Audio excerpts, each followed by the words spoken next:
Hi, Brandon. How you doing? Hey man, good to see you. All right, you too. I'm going to play Bach. I'm going to play his Allemande from his 996 Lute Suite.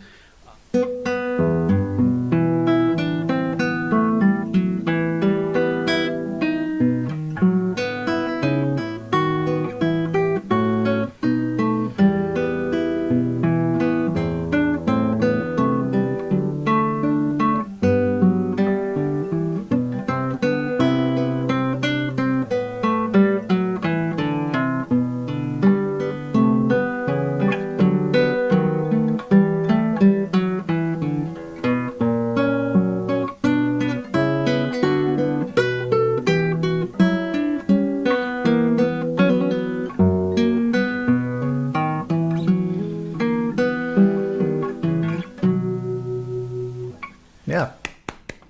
Bach is fiendishly difficult on any instrument. There's no instrument where you go, this is what he meant. It's always hard.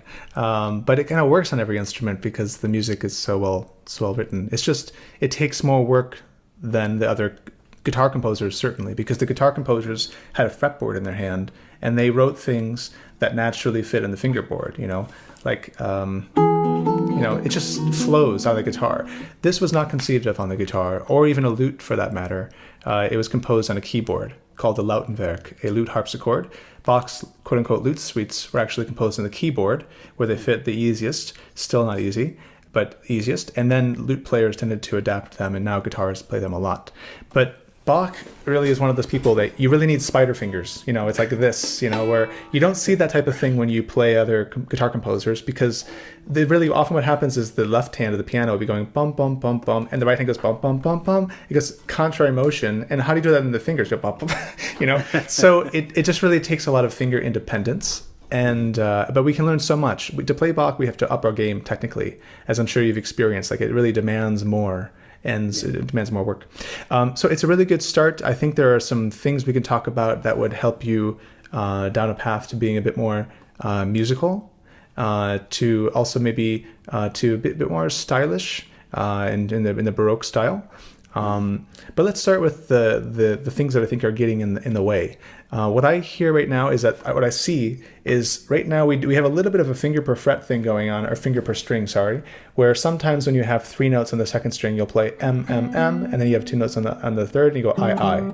But I think that really should be, you should really try to alternate when you have a melody on a scale on top. If you're playing an arpeggio, or doing something like, then finger per string is good. But once you're playing, I don't think we can go, I don't think it's going to work, especially we're a little under tempo right now. Would be really nice, or a little slower. But right now it's a bit under tempo for an Allemande. An Allemande is a German dance. It's in 2. And what we really want to hear is, we really want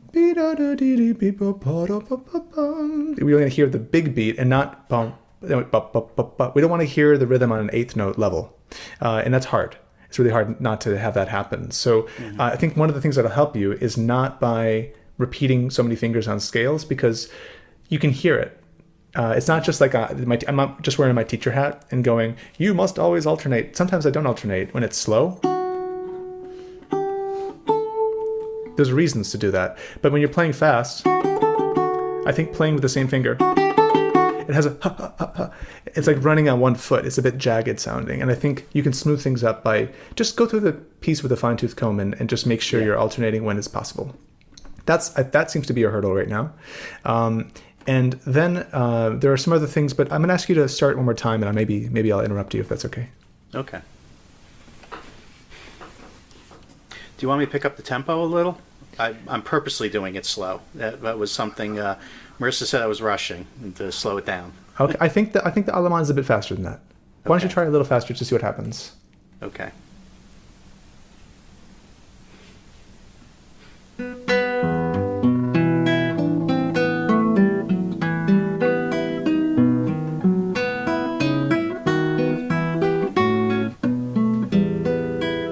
Yeah. So at this tempo, the problem with this tempo is that, and it's a bit of how you're playing, is what I hear is So we have a beat which is on the 8th note level. We're playing 16th notes, but what I'm hearing is 8th, 8th, 8th, 8th. And what we want to hear is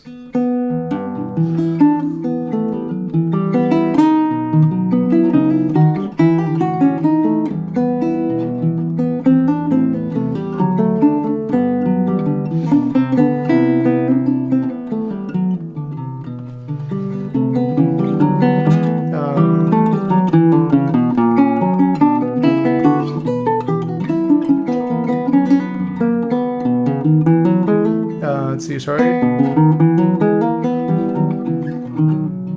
So in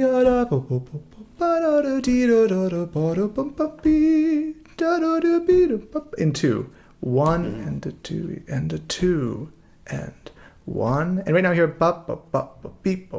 and that's the problem. That's where it stops being a Baroque dance at that point.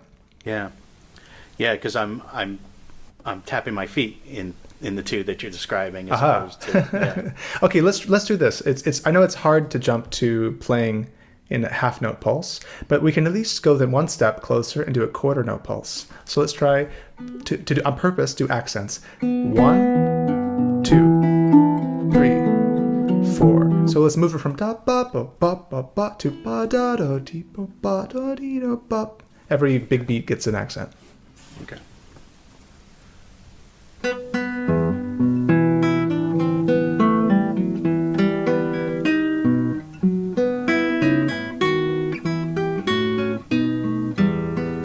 So the implication of that means that everything in the middle gets to be light. That's the whole point, is that when we hear bop, bop, bop, bop, bop, that's because too many things are heavy. At the moment, you are kind of speaking like this. And that's because everything is equivalent. But in speech, I just said the word equivalent. Ba-da-da-da, ba-da-da-da. Weak, strong, weak. You know, it's ba-da-da. My name is Brandon, not Brenton, but Brandon. So I think what you're missing is the strongs and the weaks. If everything's heavy, it sounds a bit like a sewing machine, da-da-da-da-da-da, which we don't want. So so just as much as you're accenting each quarter note, which is not what we want in the end, just to be clear, it's just an exercise. Now make everything that's not one of those very weak.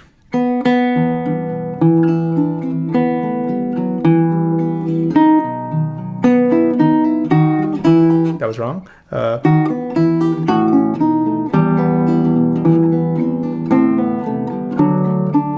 And see, everything in the middle doesn't matter. It's just throw it away.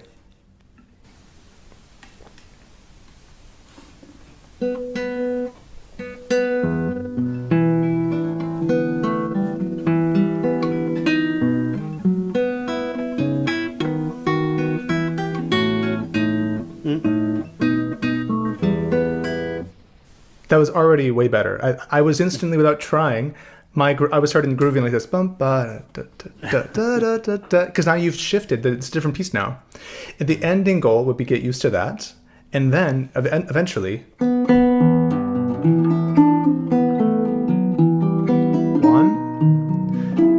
2, 3, 1. Sorry, 2, 1, and now it's much more flowy, because like water running, we don't have pop, pop, pop, pop, pop. We have whoa, whoa, wave effects. And that gets rid of pop, pop, pop. It's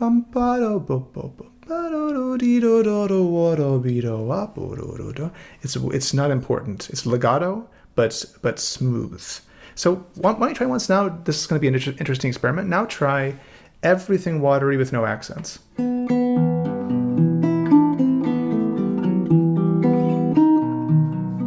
But watery smooth.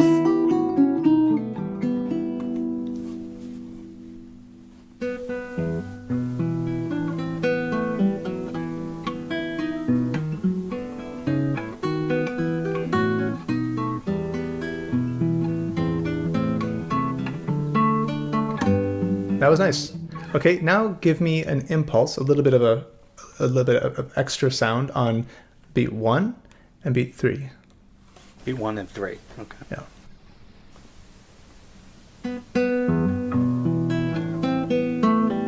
Oops. I heard ba da da ba ba ba ba da da da da da da I heard on the A, but it should be on the B. Right.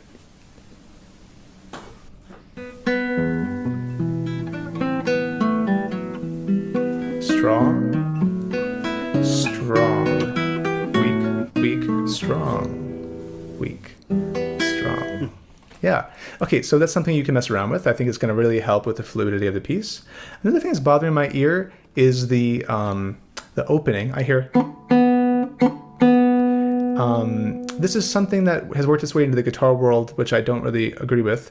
I think, and better yet, as written, he writes a little sign, which is a trill sign with a line through it, and that's a mordant. And a mordant is played by plucking the actual note, pulling off to the note below, and then hammering back on. You can do them in a half step or a whole step. I think this one sounds good as a whole step. So, yeah, I've actually been doing that when I go through a second time. Ah, nice. And since we weren't doing that, I wasn't doing it. But the second time, I'm going. Oh, I wouldn't do. Well, you can pull it off. Yeah, it's easier because for the left hand. Now this is for everyone. This is the work for the rest of your lives. It's really good to know. An Allemande almost always starts with ba-dum. You know, ta-dum. It's like the grand entrance. That's you have to imagine royalty walking in, shadum, da da dee dee dee do.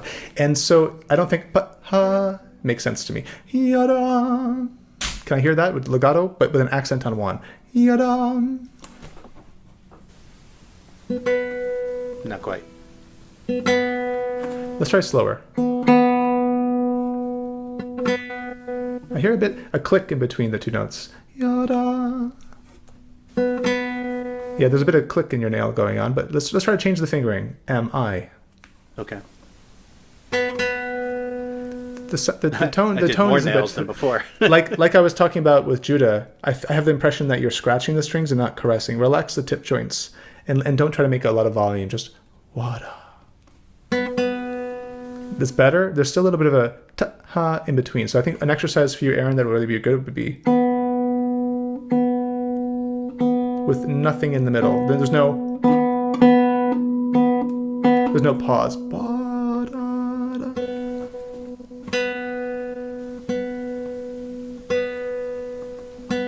Good. Now, yada. It's better. I want to hear the second note louder than the first. Ba-da. Yeah. Good. So every Allemande you ever play, the beginning will go ba-dum, and you always do that. And I would take out the ha thing. And then with a mordant, it's even better. And I noticed you do it with the hammer on, not the open Bs. Would you recommend that? I think it's better because you have there's a tendency to play the open string too loud, so it'll go da-da-da, but it's not da-da-da, it's baya. I like that. I got to pluck that, right? No, don't pluck the last one. That's not a mordant. Okay. A mordant is when you pluck once and then a pull off and a hammer on. Oh, the only reason I said that was because if I want the second B to have more sound, I'm doing a hammer on, which naturally is less. Oh no, the second B is the first pluck, so it's. Oh, right. Okay, and the mordant is after the fact. Gotcha. Yeah. That was great. Okay, that's fantastic. So that now the opening's better, and in the second half you can do the same thing. It could be maybe a half step on this one. Oh, really? Yeah, a whole step sounds weird to this one. Yeah, I like that. That was a whole step. That was a whole step. Let me hear again. Yeah. Oh yeah, sorry, no, I don't like that. I would do a half step. Oh, okay. It's taste. You can use your ear. If you can manage that, I would do it both times because, okay, maybe something that needs to be communicated to you in the audience here is that we are modern people looking backward in time at this weird thing called an Allemande with these weird symbols. But to people at the time, they could all dance an Allemande at social events. They heard 1,000 Allemandes. Bach didn't invent the Allemande. It was antiquated by the time Bach was playing Allemandes. It's like playing the blues. We all know once you hear. Everyone here can guess the next chord goes here. And once you heard that, you definitely know it goes back there. And then bum, bum. It's like it's so common, and we're so used to that pattern that everyone uses that when you do it, you have to do the things that make people go, oh, it's the blues. But if I do it in such a way you can't even recognize the blues, something's wrong. And in this case, the second I go, Yadam, you go, oh, Allemande. So it's intrinsic to the piece. So I don't think it's an option to change it around. Show that it's an Allemande by badam at the beginning each time. That was the best. Okay. Okay, something to work on. Why don't you start again, and I'll see what else there is to say. Okay.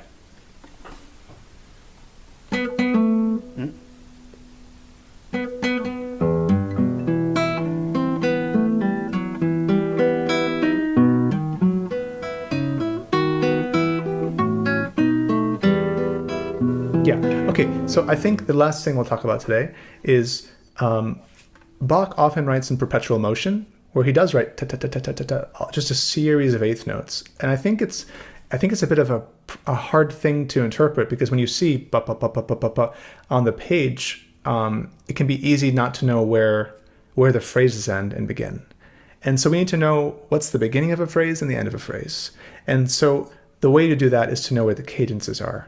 A cadence, everyone, is when you basically have a 5 chord going to a 1 chord. So in this case, what key are we in? We're in G. Try again. E minor. E minor. Yes, this is a sweet E minor. Yeah. Good. So play me a good E minor chord. Campfire chord. Wonderful. That's our key. Now, what's the 5 chord from E minor? What's the dominant? Is going to be the B. B. Good. B major. Right. Good. Which, exactly. So, okay. And then lastly, what's the 4 chord? is A. A what? Major or minor? A minor. Good. So if we hear 1, 4, 5, 1. Right? This is like pop songs. Okay, Bach is writing 5 chord, and there's some chords in the middle, but basically it's all 5, and back to measure 3 is 1. So when we play a 1 chord, it's just establishing the home bass. When we go to 5, it's strong tension, and when we go back from 5 to 1, the 5 is always strong and the 1 is weak. I heard you kind of like accent the landing of 3 a little too harshly. So what I would like to hear is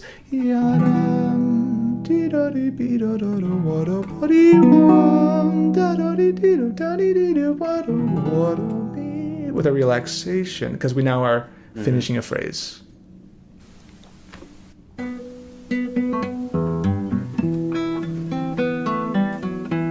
Stronger, keep this whole measure strong. And now we relax. Okay, now we have to know the harmony from here. So finding the campfire chords within Bach is a huge help. So halfway through measure 3, we have a new chord. What is it? It's the A minor there. It's the 4 chord. So he went 1, 5, 1, and now we get a 4 chord, which sounds so sad. So, and then on the 4th we have a new chord.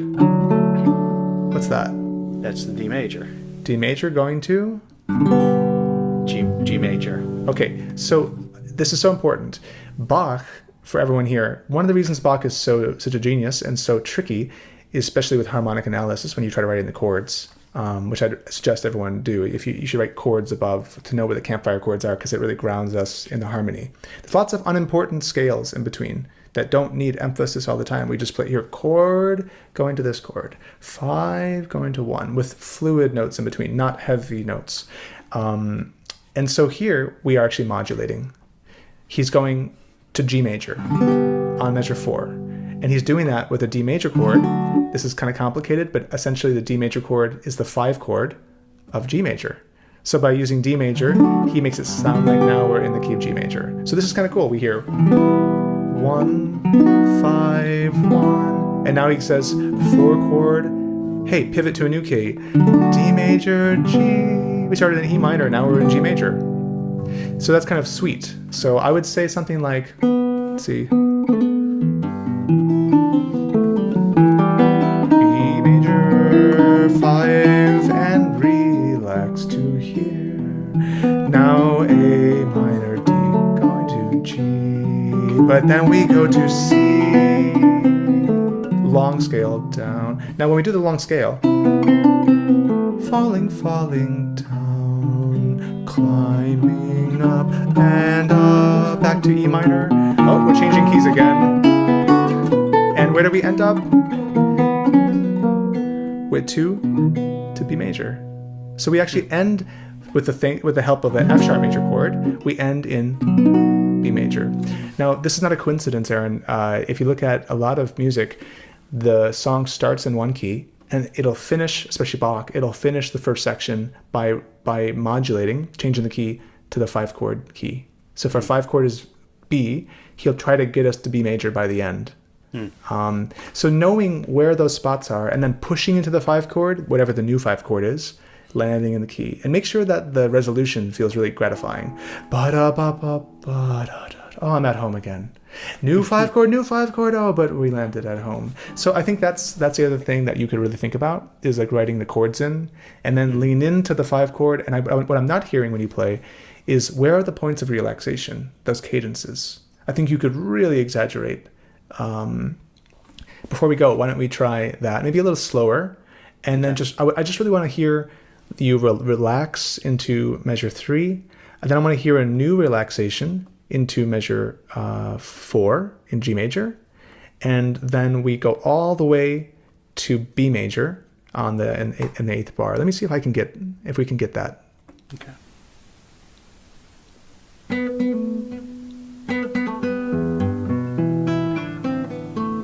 Making our way to the dominant. 5 is heavy.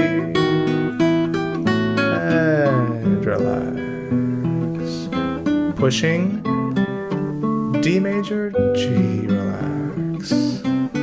Long scale down. Fall. Less, less, less. Now we build up most. New 5-chord. Strong, strong. New 5-chord, F sharp major, and relax. And then even more relaxed. Hey, we made it to B major. Like, it's, and now what's so it's cool like about a roller coaster, the B major. A harmonic roller coaster. Thanks, Bach. What's so cool about that is when you finish in B major, guess what? B's still the 5 of 1. Yeah. So B sets us up for E minor one more time. It's very clever. And of course, the B section just continues in B major.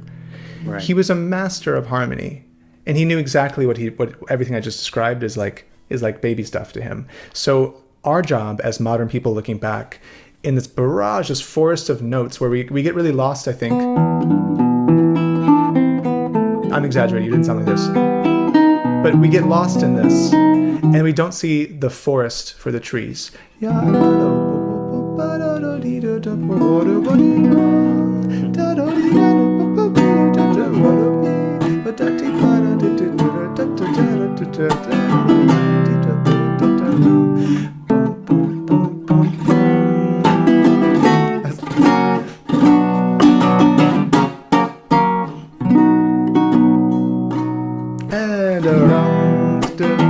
So that's kind of the pop version. And for our modern ears, for me at least, that really helps me hear it that way, because it's no longer this esoteric barrage of notes. Now I'm just going here, and I'm relaxing there, and I'm going there, and I'm relaxing there. It's waves and relaxation. And suddenly the piece is demystified, and it's like, oh, Bach's not that complicated. Once you know the chords, which might take a minute to figure out, where are those modulations, you can figure it out. Does that help? Yeah, absolutely. Because, it's so funny, like, one of the reasons I don't connect with Bach is because it feels like work, feels like math, and you just point out there's a song here, and I don't normally see that because all I see is scale after scale after scale after scale. That's why I would actually advise people to start Bach with other pieces that are not fast and like a saraband, because they're less noodly, and they're more technically manageable because they're slow. Like the saraband from 1007? I'm making up notes. There's a sort of a saraband from the G major one, and it's really easy, and there's not a lot of stuff going on. So harmonically, you can get a hold of it, so that when Bach does add all the fireworks in between, we don't get lost in it and not see the simple pop chords, which he's totally using. He's just Taylor Swift on steroids. That's Bach.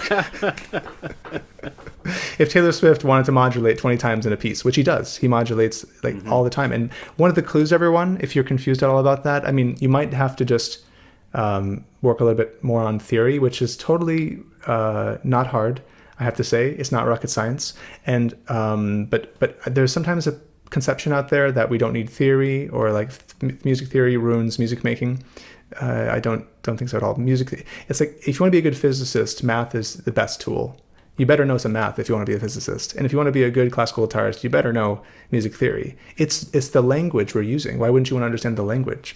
And here what we see, to give you clues, Aaron, basically when you're playing in the key, you'll have little to no accidentals.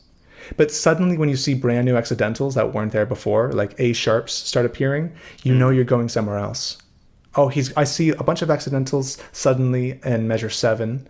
And so, that's a clue that we're going somewhere new. And if we're seeing no accidentals, it means we're safely in our, whatever our key signature is. That's one of the guiding things that makes it a bit easier. But just go through and write it in every single big chord you see. Listen to it that way, and I think it'll really smooth things out and make it more enjoyable for you and the listeners. And sit around the campfire strumming Bach chords. Okay, so some homework for you is do what I just did, like play the pop version of it and make it modern so your ears will understand it. Because I have trouble relating to this because it's 400 years old, 300 years old. Like it's a new style. This is a solid style that he knew a lot about that we as modern people don't really hear. So listen. One thing that'll help you is do what I just said, but also listen to period players play. And I think one thing you'll hear is you won't hear. You'll hear big shapes. You'll hear important things, and most importantly, unimportant things. And that's, I think, the challenge to making it watery and smooth, especially on a guitar that goes pluck, pluck, pluck, pluck, pluck. We have our challenge in doing that. But cool, man. I'd love to keep talking about it, but I think Marissa, your teacher, can take it over from there. Absolutely. Thank you so much, Brandon. I appreciate it. You're very welcome, Aaron. Thanks for sharing again.